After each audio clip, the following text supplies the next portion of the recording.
Hello everyone, बहुत बहुत स्वागत है सभी का आज के इस सेशन में। और आज हम लोग शुरू करने वाले हैं काइनेमेटिक्स का first topic, motion on straight line. प्यारे बच्चों, ये काइनेमेटिक्स क्या होती है? जब हम लोग काइनेमेटिक्स की बात कर रहे होते हैं तो काइनेमेटिक्स में हम सिर्फ किसी भी ऑब्जेक्ट या बॉडी का सिर्फ मोशन के बारे में एनालिसिस करते हैं, मोशन के बारे में सीखते हैं। मोशन के कारण के बारे में जानने की कोशिश नहीं करते हैं। वही है काइनेमेटिक्स। और मैकेनिक्स में इसका बड़ा योगदान होता है, मगर जिसमें हम लोग मोशन के कारण का भी जिक्र करते हैं वो होता है डायनामिक्स। काइनेमेटिक्स और डायनामिक्स मिल के बनाते हैं मैकेनिक्स। ठीक है, चलिए दूसरी चीज़। अब देखिए, कोई वही बॉडी जब मोशन में या रेस्ट में हम लोग जब स्टडी करेंगे तो उसके पहले हम लोग कुछ जानने की कोशिश करेंगे। एक टर्म होता है रेफरेंस पॉइंट। ठीक है, आप लोग समझ रहे होंगे।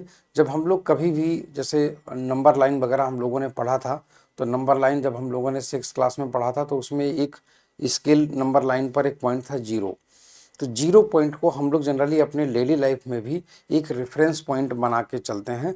और उसी 0 या रेफरेंस पॉइंट के रिस्पेक्ट में हम लोग जब भी कभी मोशन करेंगे तो हम लोग उसी 0 पॉइंट को रेफरेंस पॉइंट मान के और अपनी मोशन का एनालिसिस शुरू करेंगे। ठीक है, तो हमारा जो सबसे पहला जो तुम्हारा मतलब एक कह सकते हैं कि टॉपिक उठेगा, तो हम लोग इसी चीज़ को सबसे पहले पढ़ेंगे और वो तुम्हारा होगा रेफरेंस पॉइंट। देखिएगा, रेफरेंस पॉइंट हम लोग यहाँ उठा के ला रहे हैं जरा।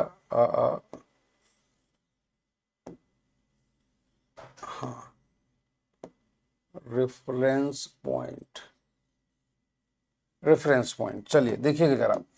तो जैसे अगर हम लोग नंबर लाइन की बात करते हैं, नंबर लाइन, ठीक है ना, बिल्कुल उसी तरीके से नंबर लाइन जो हमारी होती थी वो कुछ इस तरीके से ऐसे करके होती थी, यूं करके। ठीक है, और इसी नंबर लाइन पर, इसी नंबर लाइन पर तुम्हारा एक पॉइंट होता था बीच में 0 वाला, है ना। 0, यहाँ तुम्हारा +1 है। ठीक है, यहाँ तुम्हारा +2 है। ठीक, इस तरीके से ये तुम्हारा +3 है। ठीक है, ये तुम्हारा +4 है और ये तुम्हारा +5 है और ये तुम्हारा +6 है, ये तुम्हारा +7 है। ठीक, और ये तुम्हारा -1 है और ये तुम्हारा -2 है और ये तुम्हारा -3 है। ठीक है, तो ये तुम्हारी नंबर लाइन है कुछ इस तरीके की। अब ये जो तुम्हारी नंबर लाइन है, आप ये समझिएगा, इसको हम लोग बोलते हैं रेफरेंस पॉइंट। ठीक है, 0 को, ये तुम्हारा -4 है, ये तुम्हारा -5 है और ये तुम्हारा -6 है। ठीक है, ये जो तुम्हारा पॉइंट है ये है तुम्हारा रेफरेंस पॉइंट। ठीक है, R। चलिए मैं इसको ऐसे करके इंडिकेट कर देता हूँ। इसको बोलते हैं रेफरेंस पॉइंट।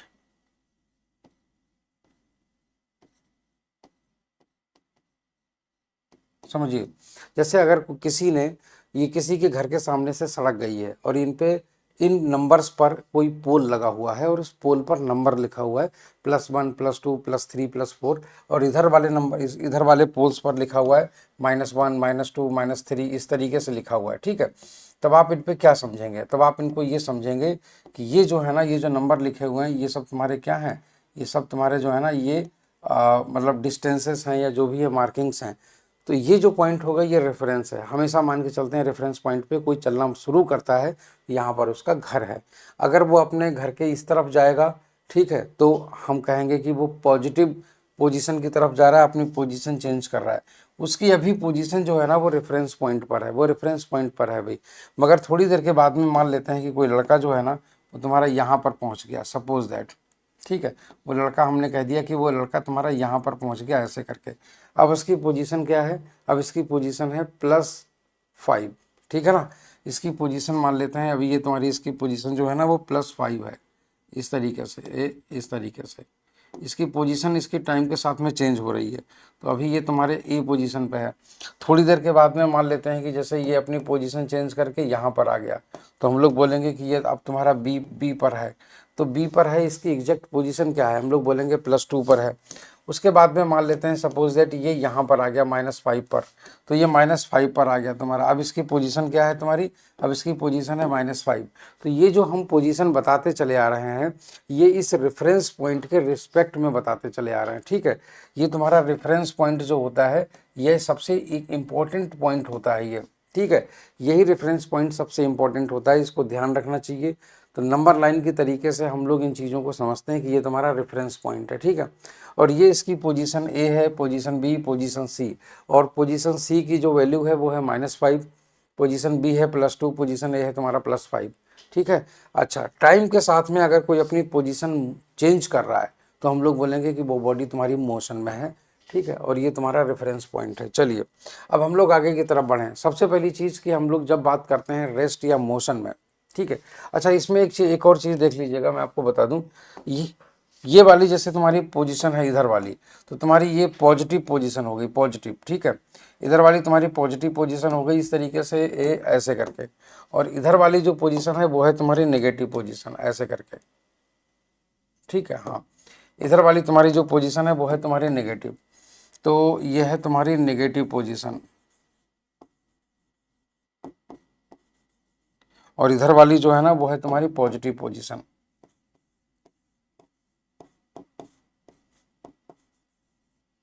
ये है तुम्हारी पॉजिटिव पोजीशन, ऐसे करके, ठीक है। चलिए, तो ये चीज़ें क्लियर हो गई ऐसे करके। तो इधर वाली पॉजिटिव पोजीशन और इधर वाली सारी नेगेटिव पोजीशंस हैं, ठीक है, ऐसे करके। अब आप समझिएगा। चलिए आगे की तरफ चलते हैं। तो सबसे पहली चीज़ रेस्ट और मोशन की बात होती है, मगर उससे पहले हम आपको बता दें कि एक रेफरेंस पॉइंट हम लोगों ने अभी सीखा था। अब हम लोग पूरा फ्रेम देखेंगे, रेफरेंस फ्रेम। चलिए किसी कमरे में एंटर करते हैं, किसी कमरे में एंटर करते हैं और किसी कोने को देखते हैं, किसी कमरे के किसी कॉर्नर को, ठीक है। किसी कमरे के किसी कॉर्नर को देखो और उसको उस पॉइंट को नाम दे दो 0,0,0, मतलब उसे ओरिजिन नाम दे दो। अब इस पूरे कमरे में अलग अलग जगह पर अलग अलग चीज़ रखी हुई है। मान लेते हैं कुछ चीज़ें लटकी हुई हैं, कोई झूमर है वो लटका हुआ है, ठीक है, पंखा है वो लटका हुआ है। तो कहीं पर कोई एक मोबाइल फ़ोन चार्जिंग पॉइंट है दीवार पर, ठीक है। सबकी अपनी एक पोजीशन होगी, सबकी अपनी एक पोजीशन होगी। और उस रेफरेंस पॉइंट से जो तुम्हारा ओरिजिन है 0,0,0, उसके रेफरेंस से हम लोग हर एक को एक नंबर दे सकते हैं, एक कोऑर्डिनेट दे सकते हैं, x, y, z। इस तरीके से कोई भी पॉइंट, कोई भी चीज़ जो जहाँ पर भी लगी हुई है, अगर हम उसको कोऑर्डिनेट्स बना करके और हम पेपर पे नोट कर लें तो हमें पता चल जाएगा कि सबकी पोजीशन अपनी क्या है। जैसे फ़ैन है, फ़ैन तक पहुँचने के लिए अगर किसी को फ़ैन चेंज करना है मान लीजिए, ठीक है, तो फ़ैन खोलना है तो हमें उसके लिए कोऑर्डिनेट्स पता होने चाहिए, या फ़ैन लगाना है तो हमें कोऑर्डिनेट्स पता होने चाहिए। तो हमने मान लिया कि x एक्सिस पे हम लोग चलेंगे, फिर y एक्सिस पे चलेंगे, फिर z एक्सिस पे चलेंगे, तीनों एक्सिस पे चलना पड़ेगा हमें, अलग अलग डिस्टेंसेस चलनी पड़ेंगी। तो इस तरीके से हम लोग फ़ैन की पोजीशन पर भी पहुंच जाएंगे, ठीक है। तो ये तुम्हारे होते हैं पोजीशन, और कोई भी जो कोऑर्डिनेट होता है वो इसकी एग्जैक्ट पोजीशन के बारे में बता रहा होता है। और जो रेफरेंस पॉइंट तुम्हारा ओरिजिन है, ओरिजिन, और टाइम के साथ में कोई बॉडी अपनी पोजीशन चेंज कर रही है, तो वहाँ पर एक घड़ी भी अगर हो तो घड़ी में हम लोग टाइम देख सकते हैं, टाइम के साथ में किसी की पोजीशन को चेंज होते हुए भी देख सकते हैं। तो इस पूरे कमरे के सिस्टम को, इस पूरे फ्रेम में कमरा आया, कमरे की तीनों दिशाएं आ गई, x, y, z एक्सिस, और वो मूविंग बॉडी आ गई, और साथ में हमारी घड़ी आ गई टाइम मापने के लिए। इस पूरे सिस्टम को बोलते हैं फ्रेम ऑफ रेफरेंस, या इस तरीके के पूरे फ्रेम को बोलते हैं फ्रेम ऑफ रेफरेंस, ठीक है। तो हम लोग जब उसी फ्रेम ऑफ रेफरेंस में किसी बॉडी को बोलते हैं कि ये बॉडी रेस्ट में है, तो अब हम इस कमरे के अंदर मान लेते हैं जैसे मैं हूँ और सामने कैमरा है, तो मैं और कैमरे के बीच कोई भी डिस्टेंस चेंज नहीं हो रही, मतलब दोनों की पोजीशन चेंज नहीं हो रही। मान लेते हैं कि जो कैमरा है, कैमरे की पोजीशन है 3,3,1 मान लेते हैं, सॉरी 3,1,5 इस तरीके से मान लेते हैं। और जो मेरी पोजीशन है वो भी तुम्हारी कुछ ऐसे ही है, नंबरों में है। और मेरी पोजीशन, मेरे जो जहाँ पर मैं हूँ, मेरे फेस के कोऑर्डिनेट्स चेंज नहीं हो रहे हैं, ओरिजिन के रिस्पेक्ट में मेरे कोऑर्डिनेट्स चेंज नहीं हो रहे हैं। और जो ओरिजिन के रिस्पेक्ट में कैमरे के भी कोई भी कोऑर्डिनेट चेंज नहीं हो रहे हैं, तो ओरिजिन के रिस्पेक्ट में कैमरा भी रेस्ट में है और मैं भी रेस्ट में हूँ, ठीक है। मगर मैं और कैमरे के बीच में भी कोई भी सेपरेशन नहीं हो रहा है। मैं देख रहा हूँ कि कैमरा और मेरे बीच में कोई भी डिस्टेंस चेंज नहीं हो रही है, तो मैं बोलूँगा कि मेरे रिस्पेक्ट में कैमरा रेस्ट में है। और जब मैं ऐसे करके मोशन करने लगता हूँ, ऐसे करके मोशन करने लगता हूँ, तो मेरे जो कोऑर्डिनेट्स हैं, मेरे फेस के कोऑर्डिनेट्स हैं, 3 डायमेंशनल कोऑर्डिनेट्स, वो चेंज होने लगते हैं। जब वो चेंज होने लगते हैं तो हम लोग बोलते हैं कि मैं मोशन में हूँ, ठीक है। और इसी फ्रेम ऑफ रेफरेंस में मैं मोशन में हूँ। मगर ज़रा सोचो कि ये पूरा का पूरा कमरा ही कहीं चलने लगे, मान लो हनुमान जी आ जाएं, पूरा कमरा लेकर के कहीं उड़ चलें, तो जमीन पर खड़ा हुआ आदमी पूरे कमरे को जाते हुए देखेगा, वो मुझे और कैमरे को भी जाते हुए देखेगा। मगर ज़रा सोचो, मैं कैमरे को और कैमरा मुझे अपने से उतनी ही दूरी पर देखेगा, मैं उस रेफरेंस पॉइंट ओरिजिन को उतनी ही दूरी पर देखूंगा, कैमरा भी उस ओरिजिन को रेफरेंस पॉइंट को उतनी ही दूरी पर देखेगा। तो हम लोग तीनों म्यूचुअली एक दूसरे के सापेक्ष विराम अवस्था में नजर आएंगे, रेस्ट में नजर आएंगे, ठीक है ना। तो ये तुम्हारा रेफरेंस फ्रेम का ही कॉन्सेप्ट होता है। तो ये चीज़ हमें समझ में आ जाती है। तो रेस्ट क्या है? रेस्ट वाली वो पोजीशन है जब कभी भी किसी एक पॉइंट के रिस्पेक्ट में कोई दूसरा पॉइंट अपनी पोजीशन नहीं चेंज करता है टाइम के साथ साथ, ठीक है। तो हम लोग यहाँ पर ये चीज़ नोट कर देते हैं, ठीक है। When a body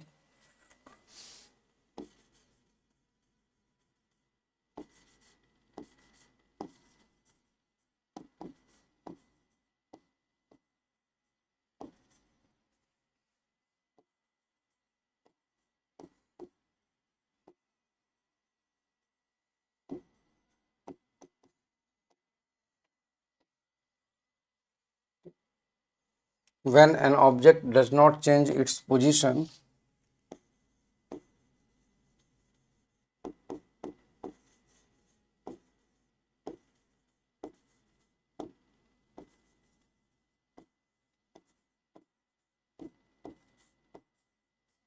with respect to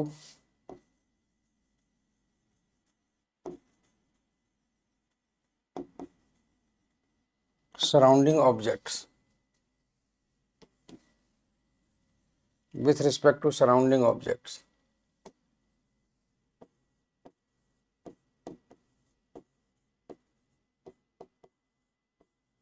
in a frame, then it is said to be in rest.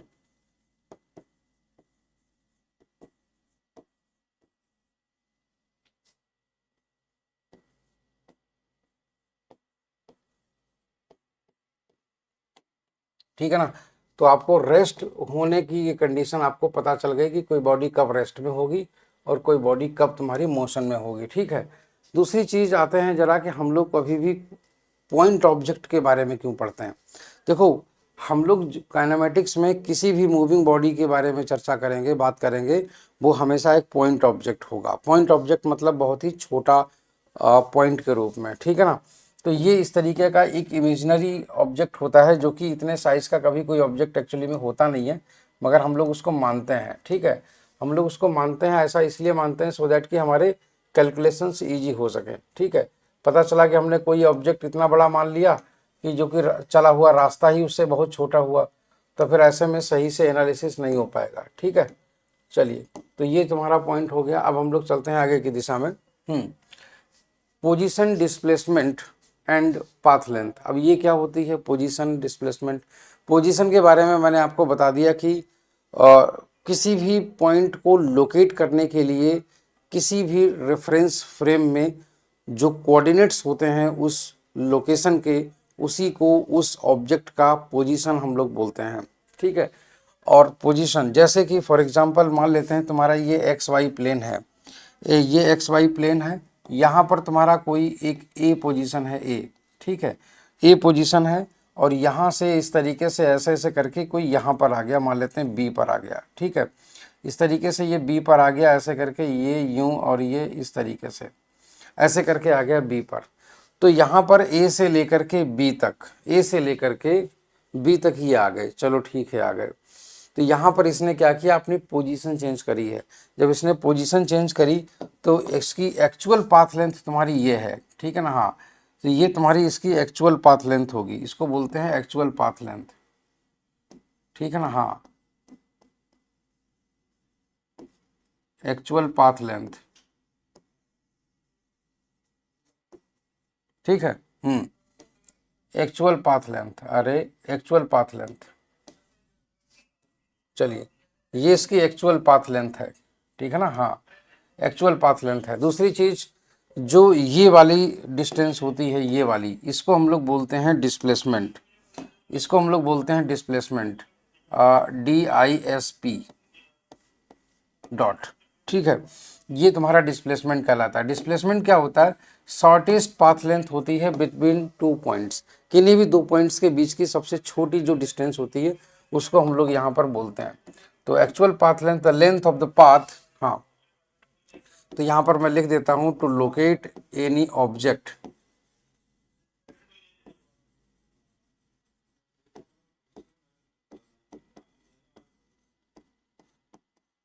In a coordinate system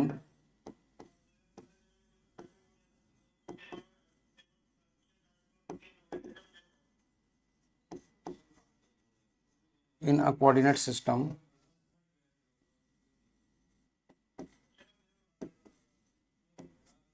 certain coordinates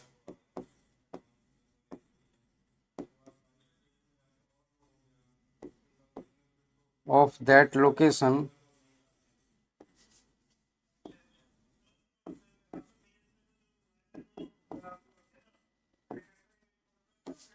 is known as, या are known as the position,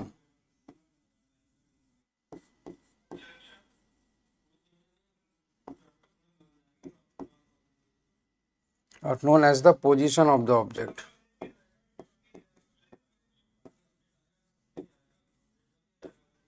position of object, ठीक है। जब कोई भी object अपनी position change करेगा, जब कोई भी ऑब्जेक्ट अपनी पोजीशन चेंज करेगा टाइम के साथ साथ, तो एक पोजीशन से दूसरी पोजीशन को मिलाने वाले रास्ते की जो एक्चुअल लेंथ होगी उसको हम लोग बोलते हैं एक्चुअल पाथ लेंथ, ठीक है। हाँ, तो यहाँ पर मैं वो भी लिखता हूँ, when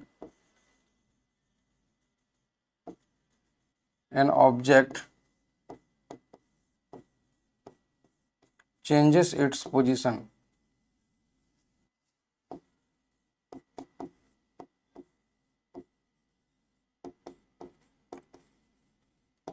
when an object changes its position, then it is said to be in motion.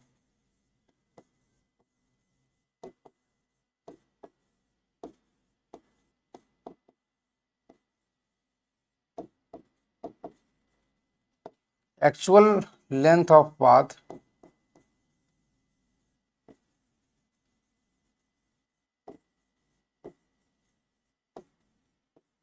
actual length of path joining these points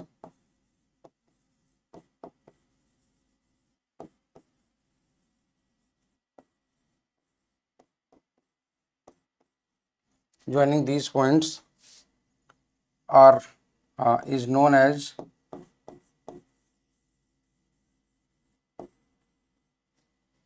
as the path length, path length,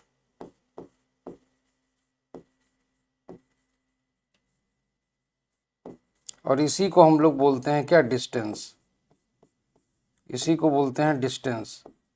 shortest path length joining two points, this is known as the displacement, ठीक है। Shortest path length, तो shortest path length यहाँ पर ये है तुम्हारी,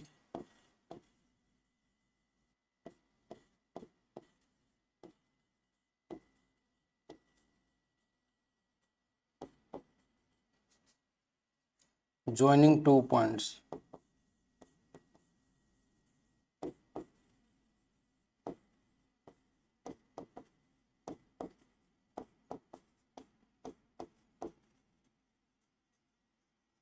is known as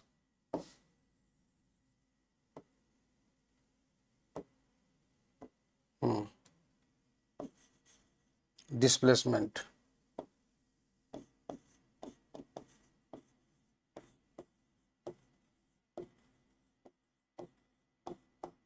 ठीक, इसको हम लोग बोलते हैं डिस्प्लेसमेंट। आई होप सो कि आप लोगों को ये चीज़ कवर हो गई होगी। ठीक है, चलते हैं। तो अब हम लोग चलते हैं आगे की दिशा में। इसको ज़रा देख लेते हैं। हाँ, ये सही लिखा है, बिल्कुल सही लिखा है यहाँ पर। ऐसे ही इसको कर देते हैं।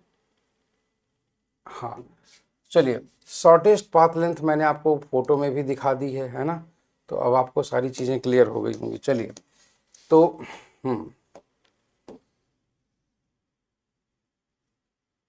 शॉर्टेस्ट पाथ लेंथ,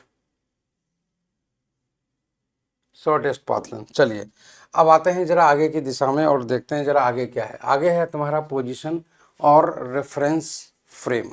तो पोजीशन मैंने आपको बता दिया, 3 dimensional coordinates of any object. ठीक है ना। हाँ, 3 dimensional 3D coordinates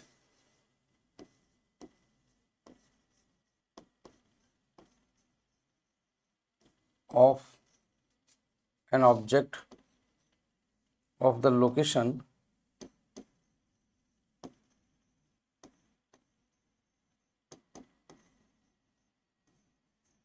of an object।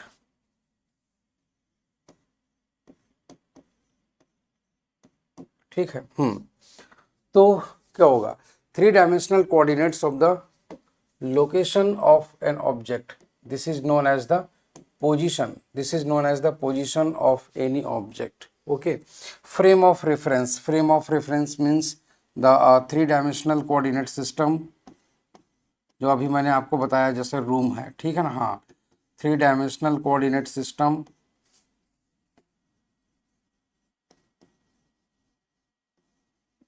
along with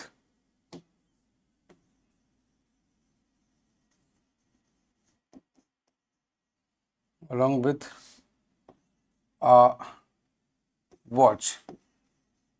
मतलब वॉच हम लोग इसलिए लेते हैं ताकि टाइम कैलकुलेट कर सकें। ठीक है, ये तुम्हारा कहलाता है फ्रेम ऑफ रेफरेंस। ठीक है, तो 3 डायमेंशनल कोऑर्डिनेट सिस्टम, इसके रिस्पेक्ट में ही हम लोग सब हमेशा बात करेंगे।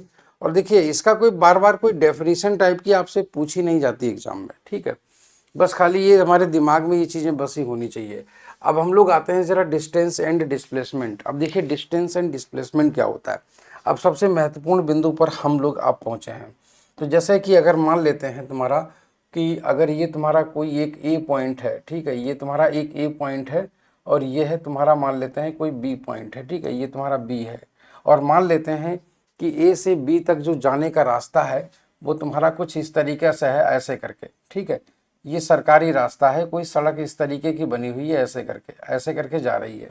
ठीक है, तो ये जो सड़क जा रही है, इसकी जो एक्चुअल पाथ लेंथ होगी, this will be known as the distance. इसको हम लोग बोलेंगे डिस्टेंस। ठीक है ना। हाँ, इसको हम लोग बोलेंगे डिस्टेंस। अच्छा, दूसरी चीज़ जो अब मान लेते हैं, जैसे सपोज दैट अगर कोई सीधे जाना चाहे यहाँ से लेकर के इस तक, तो जो सीधे रास्ते की जो लंबाई होगी उसे हम लोग बोलेंगे क्या, उसे हम लोग बोलेंगे डिस्प्लेसमेंट। उसे हम लोग बोलेंगे डिस्प्लेसमेंट। ये हो गया तुम्हारा डिस्प्लेसमेंट। ठीक है, तो ये तुम्हारा हो गया डिस्प्लेसमेंट, ऐसे करके ए ऐसे, ये तुम्हारा डिस्प्लेसमेंट हो गया पीले रंग का। कहाँ दिखाऊं मैं इसे। हाँ, चलिए मैं ऐसे कर देता हूँ, डिस्प्लेसमेंट को ऐसे लिख देता हूँ, सिर्फ इतना DISP। ठीक है। हाँ, तो ये तुम्हारा सिर्फ डिस्प्लेसमेंट हो गया। चलिए, और ये जो तुम्हारा है ना, हाँ, ये जो तुम्हारा है, ये है तुम्हारी डिस्टेंस। इसको हम लोग बोलते हैं डिस्टेंस। ठीक है, तो इस तरीके से हम लोग चीज़ों को पहचान पाते हैं। अब यहाँ पर एक चीज़ आप देखिएगा, मैंने इसकी डेफिनेशन तो आप लोगों को लिखी दी है। और इसमें यहाँ पर एक चीज़ है कि जो डिस्टेंस है ना, डिस्टेंस वो तुम्हारी एक स्केलर क्वांटिटी है। ठीक है, डिस्टेंस जो है ना वो एक स्केलर क्वांटिटी है। तो यहाँ पर मैं लिखता हूँ actual path length between 2 points. ठीक है। हाँ, actual path length between 2 points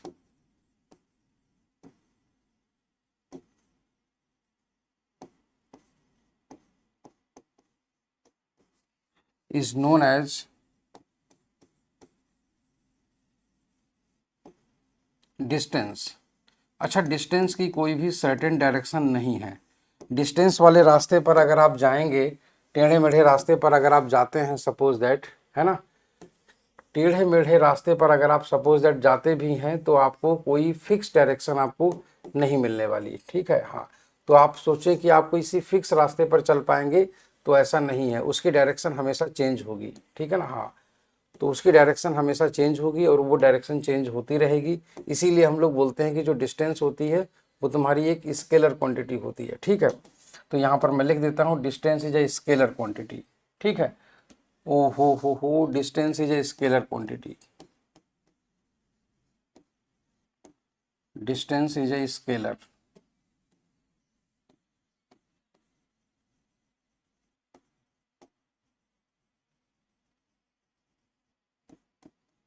अच्छा, क्योंकि कोई भी सर्टेन डायरेक्शन नहीं है इस रास्ते की, इसीलिए हम लोग जनरली इसे एक स्केलर क्वांटिटी के तौर पे जानते हैं।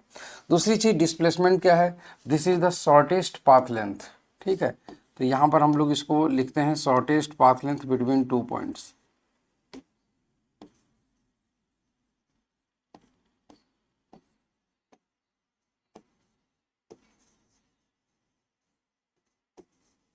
शॉर्टेस्ट पाथ लेंथ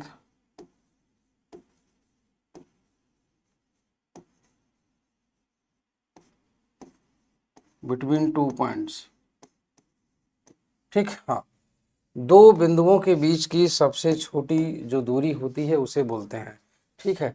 तो displacement is a vector quantity, ये भी हम आपको बता दे रहे हैं क्योंकि इसके पास एक सर्टेन डायरेक्शन होती है। डिस्प्लेसमेंट इज अ वेक्टर,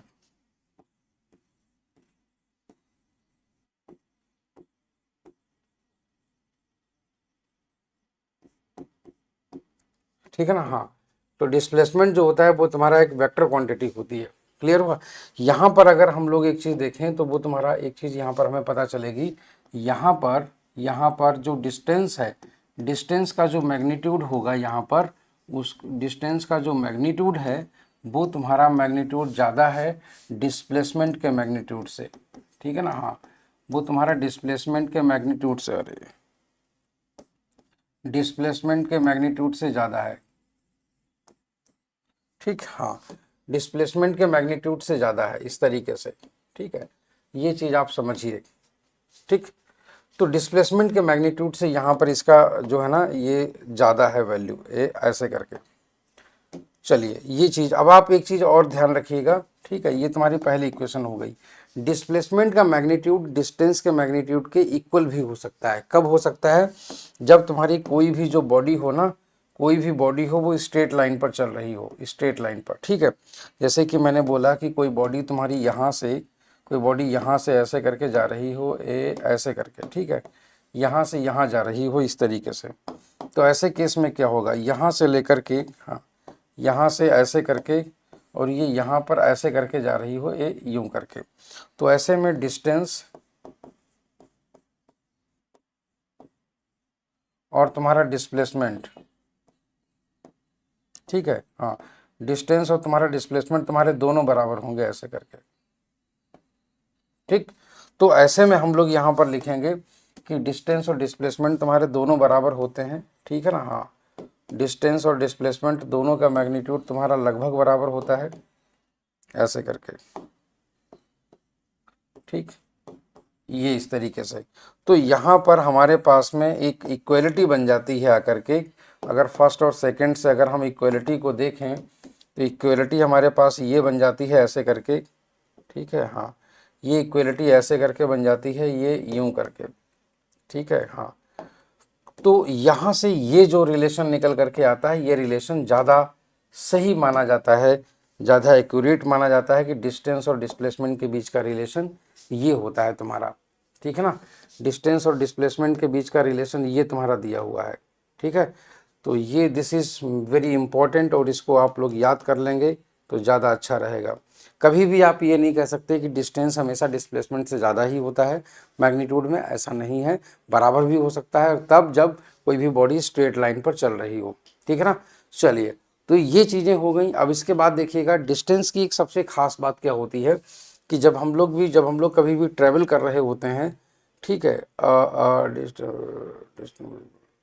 हाँ, देखिए जब हम लोग कहीं ट्रेवल कर रहे होते हैं तो डिस्टेंस ट्रेवल्ड हमेशा इंक्रीज करती है, ठीक है। तो मैं यहाँ पर लिखता हूँ इस चीज़ के बारे में कि डिस्टेंस ट्रेवल्ड ऑलवेज इंक्रीजेस, ठीक है। हाँ, distance travelled always increases during journey.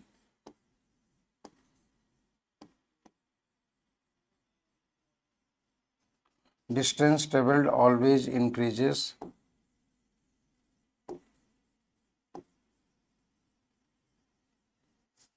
during journey।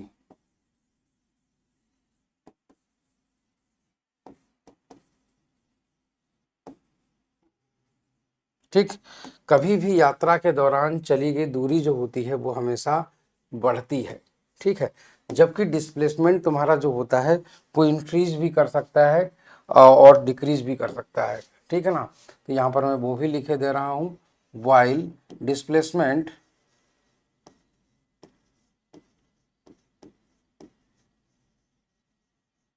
Displacement में increase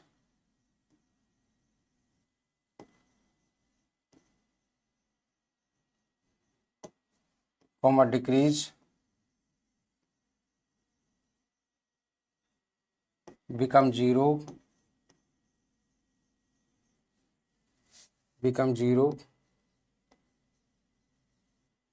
and negative also।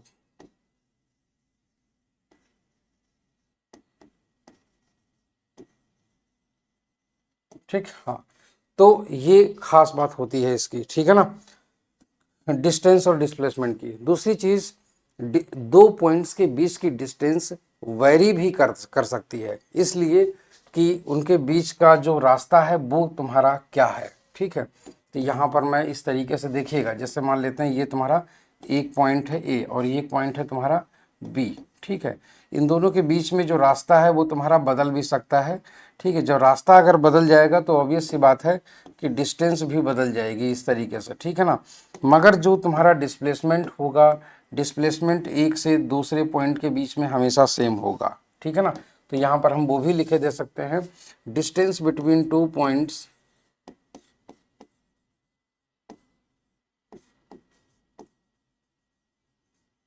distance between 2 points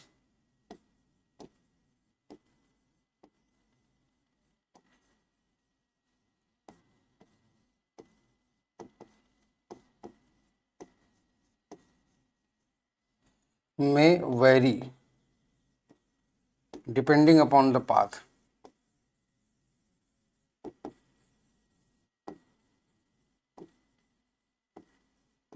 depending upon path, ठीक। But the displacement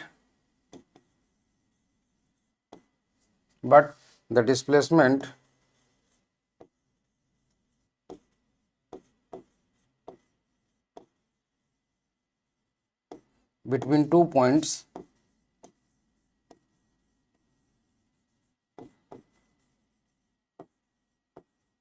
is always fixed, is always constant, ठीक है। किन्हीं भी दो पॉइंट्स के बीच का जो डिस्प्लेसमेंट होगा वो कांस्टेंट रहेगा, मगर जो डिस्टेंस है वो तुम्हारी बदल सकती है। जैसे मैंने बोला कि डिस्टेंस इसलिए बदल सकती है क्योंकि डिपेंड करता है कि आप किस रास्ते से जा रहे हैं। जैसे हम लोग जनरली कहीं जा रहे होते हैं किसी यात्रा पर, तो हम लोग कोई मैप लगा लिया तो पता चला कि वो गूगल मैप ने रास्ता हमको काफ़ी लंबा वाला दिखा दिया, तो हम लोगों के द्वारा जो चली गई दूरी हो जाती है वो लंबी हो जाती है ना। ऐसे में हम लोगों को जो है लंबी दूरी ट्रेवल करनी पड़ती है, और ये इसका सबसे अच्छा एग्जाम्पल तुम्हारा बनता है। मगर जबकि अगर हेलीकॉप्टर से कोई जाएगा तो भैया सीधे ही जाएगा एकदम से, है ना। तो ये तुम्हारे कुछ इनके बीच में डिफरेंसेस होते हैं। तो आई होप सो कि आप लोगों को डिफरेंसेस भी क्लियर हो गए होंगे, ठीक है। चलिए अब हम लोग चलते हैं आगे की तरफ। देखिएगा जरा एक सवाल देखिए, उसके बाद में हम लोग बात करते हैं। Position, here are the 3 pairs of initial and final positions, initial and final positions respectively. चलिए अब हम लोग एक नंबर लाइन पहले तो बना लें, क्योंकि नंबर लाइन पर ही आधारित ये सवाल है, ठीक है। नंबर लाइन पर आधारित ये सवाल है, ये नंबर लाइन है हमारी। और मान लेते हैं कि ये पॉइंट तुम्हारा 0 है, ठीक है। ये पॉइंट तुम्हारा 0 है इस तरीके से, और यहाँ पर 7 तक गया है, ठीक है।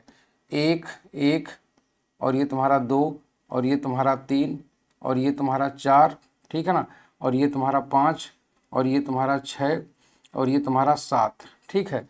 और ये तुम्हारा हो गया -1, -1, और ये तुम्हारा हो गया -2, और ये तुम्हारा हो गया -3, और ये तुम्हारा हो गया -4, ठीक है।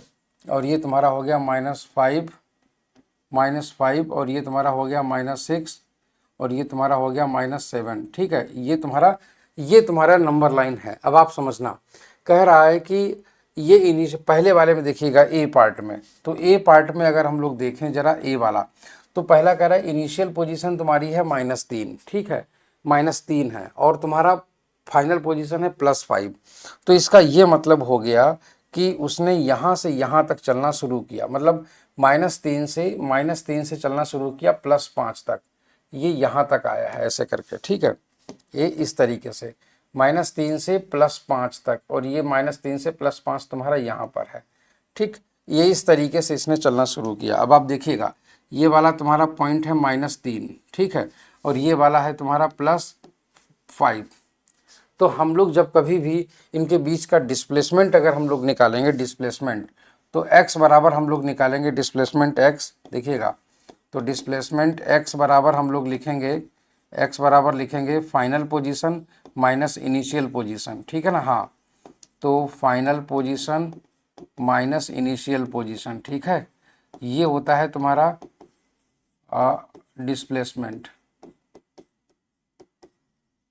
तो यहाँ पर हम लोग final position minus initial position, और ये तुम्हारा हो जाएगा 5 और -3, and this will be equal to 8। तो 8 मीटर इसका डिस्प्लेसमेंट हो जाएगा, ठीक है ना। ये इसका डिस्प्लेसमेंट हो गया। चलिए, तो ये तुम्हारा हाँ, ये इसका डिस्प्लेसमेंट हो गया ऐसे करके, ये इस तरीके का डिस्प्लेसमेंट हो गया। चलिए, ऐसे करके,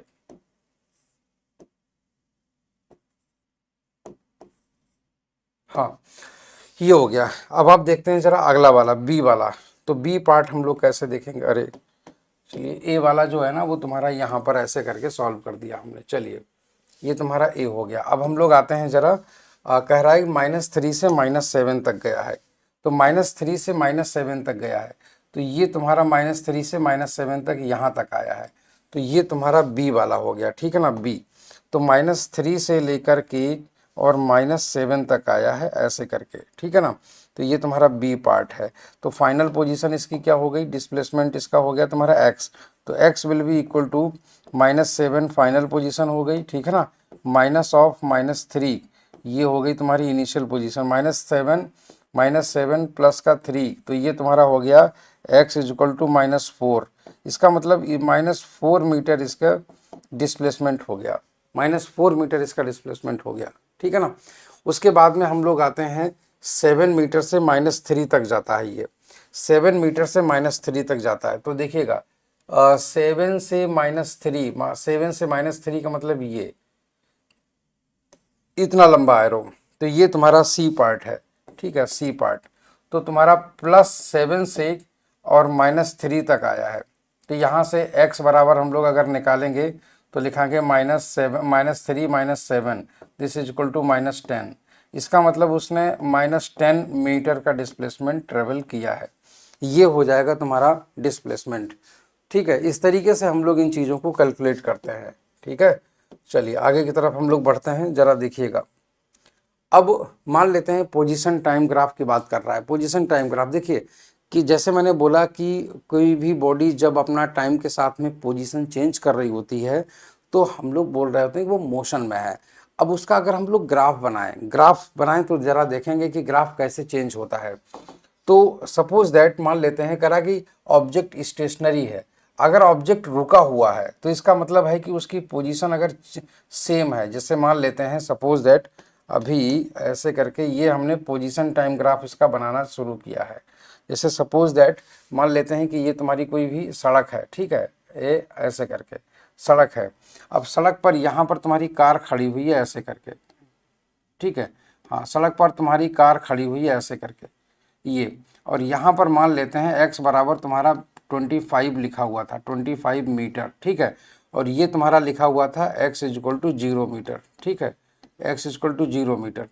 तो मुझे एक बात बताइए, ये टाइम t इक्वल टू 0 से लेकर के टाइम t इक्वल टू 0 से लेकर के time t equal to 10 second तक ये यहीं पर बना रहा, ठीक है ना। हाँ, time t equal to 10 second पर ये यहीं पर बना रहा, ये ऐसे करके। तो अब आप बताइए, क्या इसकी पोजीशन चेंज हुई? नहीं।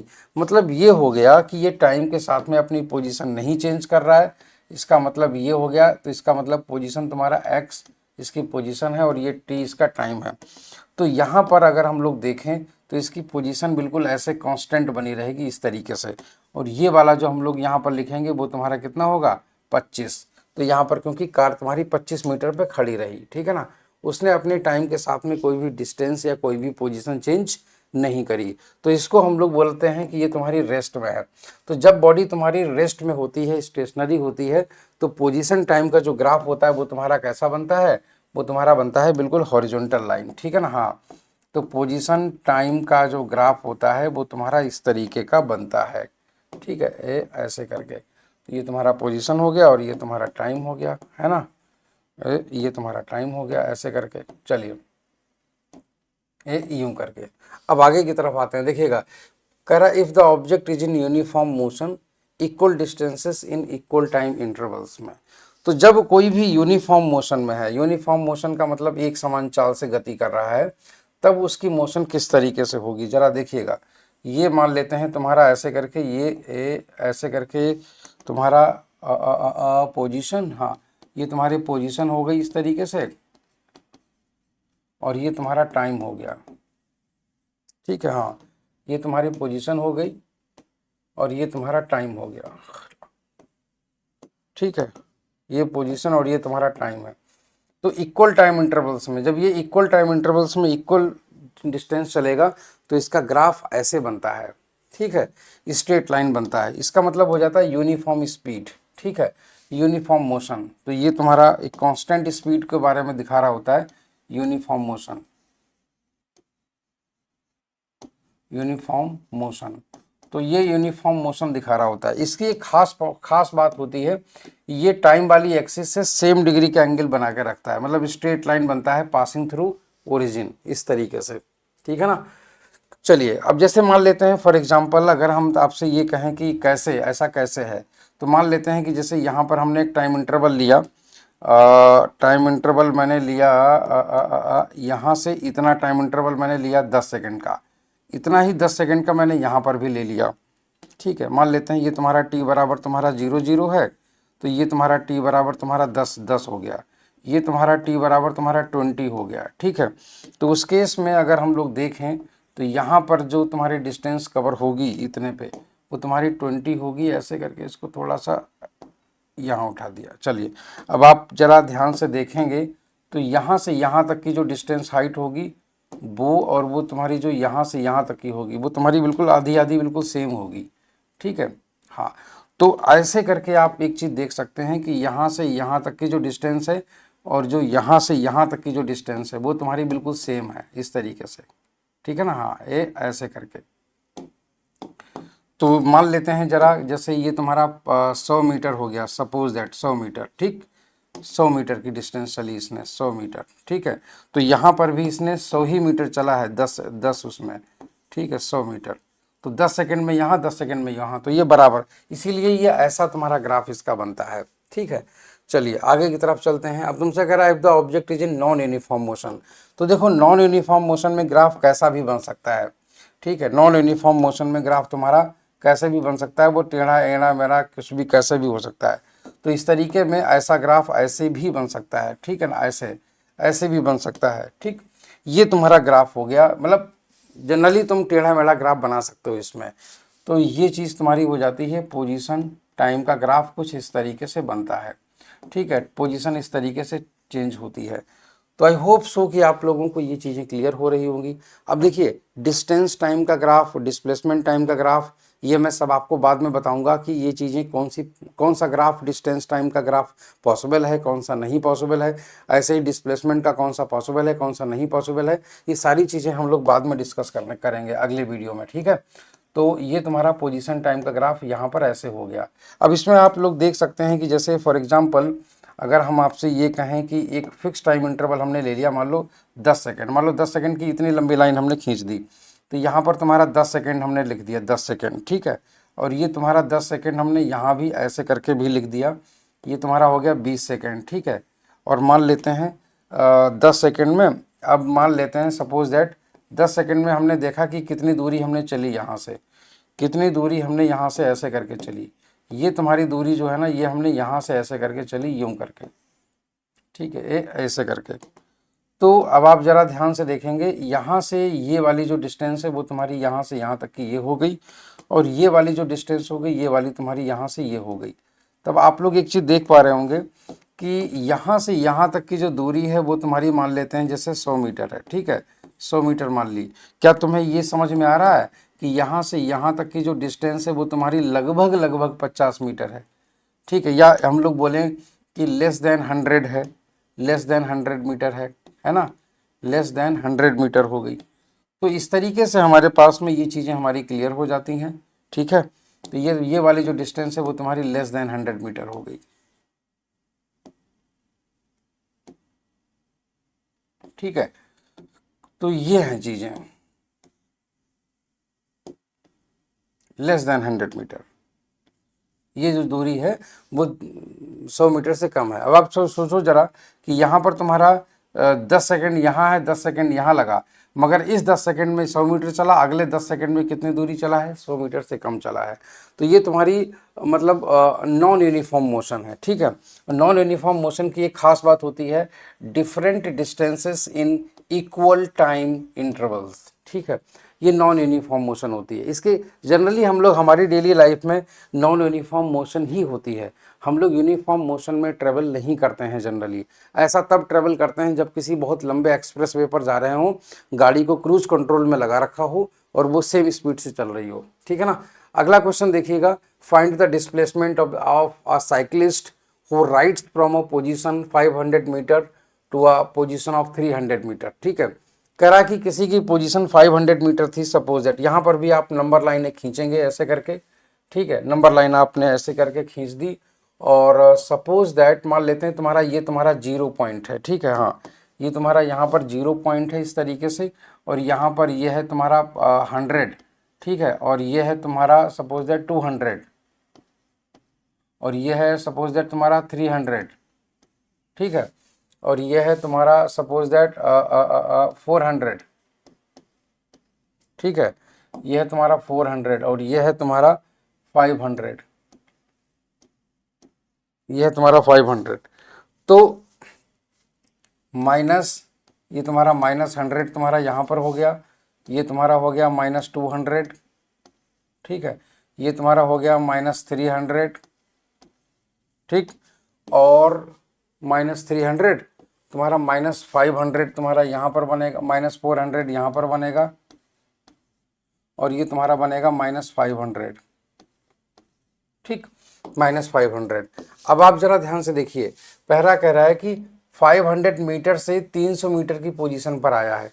कोई किसी की पहली पोजीशन थी 500 मीटर्स, ठीक है, कोई व्यक्ति था, उसकी पहली पोजीशन थी यहाँ से ये, और उसके बाद में कह रहा है कि वो जो आदमी है वो 500 से 300 पर आ गया। तो आप जरा एक बात बताइए कि इसका डिस्प्लेसमेंट तुम्हारा कितना हुआ, इसका डिस्प्लेसमेंट कितना हुआ। इस तरीके से इसका जो डिस्प्लेसमेंट हुआ है वो तुम्हारा ए वाला पार्ट है, तो ये हो गया तुम्हारा 300 minus 500, final position minus initial position, तो ये तुम्हारा हो गया -200, ठीक है, -200 मीटर, ये तुम्हारा ये वाला पार्ट हो गया। अगला वाला क्वेश्चन क्या कर रहा है, -500 मीटर से -300 मीटर पर था, -500 मीटर पर था, -300 पे आ गया, तो ये तुम्हारा इस तरीके से आ गया यहाँ पर ए ऐसे करके, ठीक है ना, हाँ, ए इस तरीके से।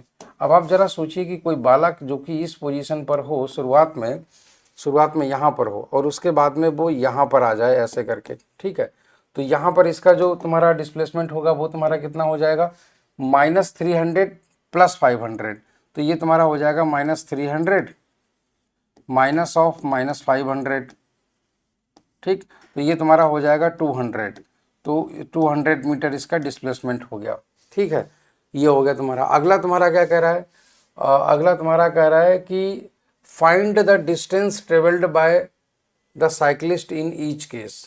तो देखो ये तुम्हारा अब चूंकि इस पोजीशन से इस पोजीशन पर आया है, उसने ये नहीं कहा है कि पहले वो 0 से चला था, ठीक है ना। हाँ, तो डिस्टेंस ट्रेवल्ड भी तुम्हारी इतनी ही होगी, बट उसमें भी हम लोग माइनस साइन इंक्लूड नहीं करेंगे, ठीक है। माइनस साइन इंक्लूड नहीं करेंगे क्योंकि माइनस जो है ना वो डायरेक्शन बता रहा होता है। चलिए आगे की तरफ हम लोग चलते हैं। अब आता है ज़रा एवरेज वेलोसिटी। तो एवरेज वेलोसिटी के बारे में हम लोग सीखेंगे अगले वाले वीडियो में, ठीक है। और उसके बाद में इंस्टेंटेनियस वेलोसिटी भी हम लोग सीखेंगे। तो अभी फ़िलहाल इस वीडियो में हम लोग अभी इतना ही रखेंगे, और आगे हम लोग जल्दी ही मिलेंगे। काफ़ी कुछ चीज़ें हम लोगों को सीखना है। ये हमारे सोशल मीडिया हैंडल्स हैं, आप लोग मुझसे यहाँ पर जुड़ सकते हैं, ठीक है ना। ये हमारा फेसबुक पेज है फिजिक्स बाय के रवि, बहुत करीब 40,000 के आसपास फॉलोवर्स हैं, आप मुझसे वहाँ जुड़ सकते हैं। नए नए कॉन्सेप्ट मैं यहाँ पर डालता हूँ, ठीक है। कुमार रवि 17 ऑफिशियल ये मेरा इंस्टाग्राम अकाउंट है, आप मुझसे यहाँ पर जुड़ सकते हैं। ERDR ऐप ये व्हाट्सएप का हमारा चैनल है। दूसरी चीज़, हमारा जो एक एप्लीकेशन है ERDR, आप उसे डाउनलोड कर लीजिए। आपको वहाँ पर कई सारे बैचेस दिखेंगे जिनमें फिजिक्स से ही पढ़ाई जाती है सिर्फ, ठीक है। तो अलग अलग कॉम्पिटिटिव एग्ज़ाम्स के लिए, अलग अलग आपके बोर्ड एग्ज़ाम्स के लिए, सारे आपको सारी जगह के जितने भी जहाँ पर भी आपको फिजिक्स का अगर दिखता होगा एग्ज़ाम में, वो आपको यहाँ पर मिल जाएगा एक ही जगह पर। तो ऐप हमारा डाउनलोड करना बिल्कुल ना भूलिए, इसका नाम है ERDR, प्ले स्टोर पर सर्च करेंगे तो आपको मिल जाएगा, ठीक है। चलिए फिर आज के लिए इतना ही। Thank you so much, bye bye, take care, और जल्द ही हम लोग मिलते हैं अगले वीडियो में। तो सीखते हैं एवरेज। Thank you.